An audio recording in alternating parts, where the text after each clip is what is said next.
Hello student, आज हम start करेंगे नया चैप्टर फायर क्लेम अकाउंट्स।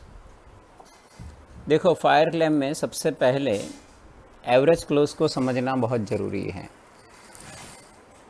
और विद इन 5 मिनट्स हम इसे कर देंगे। एवरेज क्लोज क्या है वो डिस्कस भी कर लेंगे आराम से। देखो, फायर क्लेम पूरा चैप्टर जिसमें क्या होगा कि आपने इंश्योरेंस निकलवाया है अपने गुड्स का या अपनी असेट का और आग लगी है, और फिर आप इंश्योरेंस कंपनी में क्लेम करेंगे कि मुझे इतने पैसे चाहिए। तो अब क्वेश्चन ये आता है कि क्या इंश्योरेंस कंपनी आपको 100% पैसे देगी? तो उसके लिए ही हम पहले एवरेज क्लोज को समझ लेते हैं। देखो, एवरेज क्लोज का क्वेश्चन कब अराइज होता है? समझो आपके वहाँ गुड्स है या फिर कोई असेट है।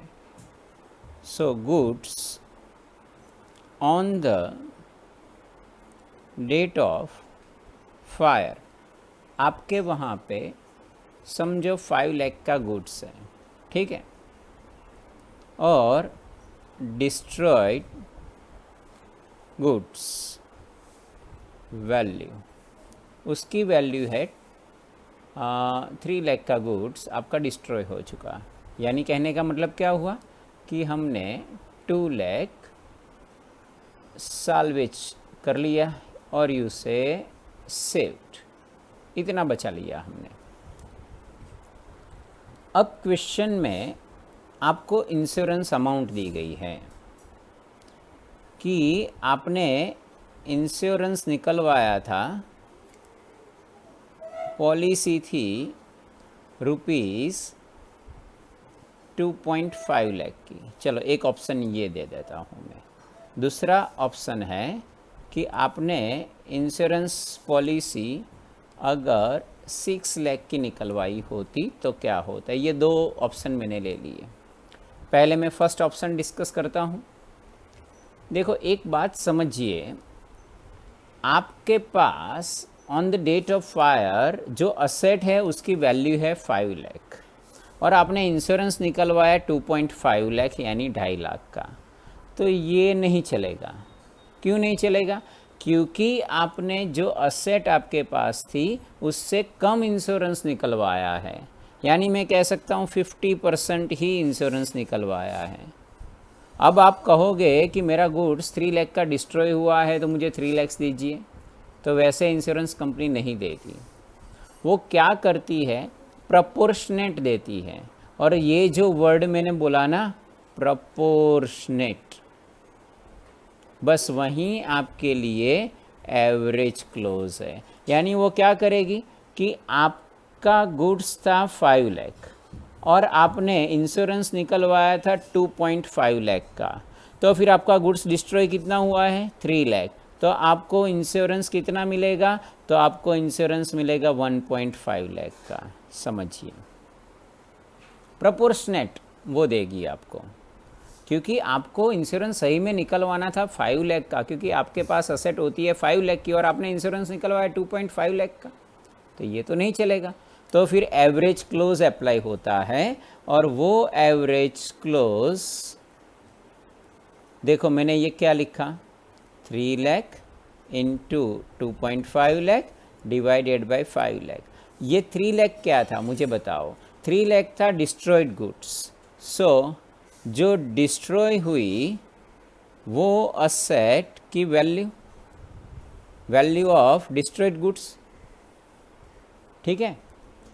और 2.5 लाख क्या था? इंश्योरेंस अमाउंट, और यू से इंश्योरेंस पॉलिसी, और you say sum insured amount.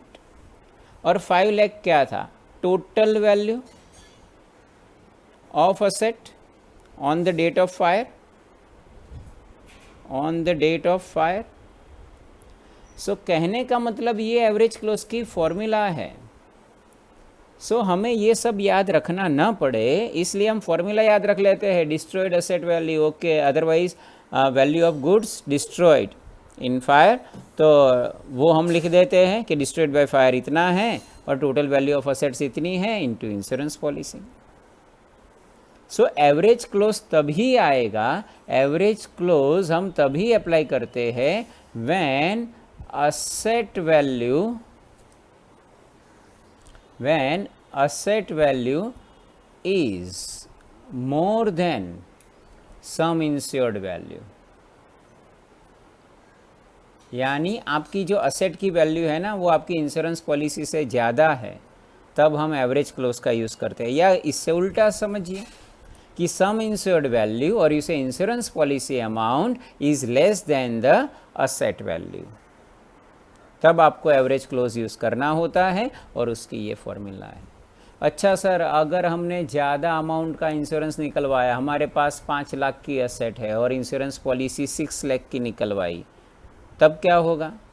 तब कुछ नहीं होगा, आपका जितना गुड्स डिस्ट्रॉय हुआ है उतना आपको क्लेम मिल जाएगा 3 लाख, उसमें कोई कैलकुलेशन नहीं होता। सो एवरेज क्लोज अप्लाई तब करना होता है जब इंश्योरेंस पॉलिसी अमाउंट आपकी कम हो, लेकिन अगर इंश्योरेंस पॉलिसी अमाउंट आपकी ज़्यादा है वैल्यू ऑफ असेट से, तो फिर एवरेज क्लोज हम अप्लाई नहीं करते, इसका यूज़ नहीं होता। इसका यूज़ तभी होगा when insurance policy amount is less than the value of asset on the date of fire. Clear guys?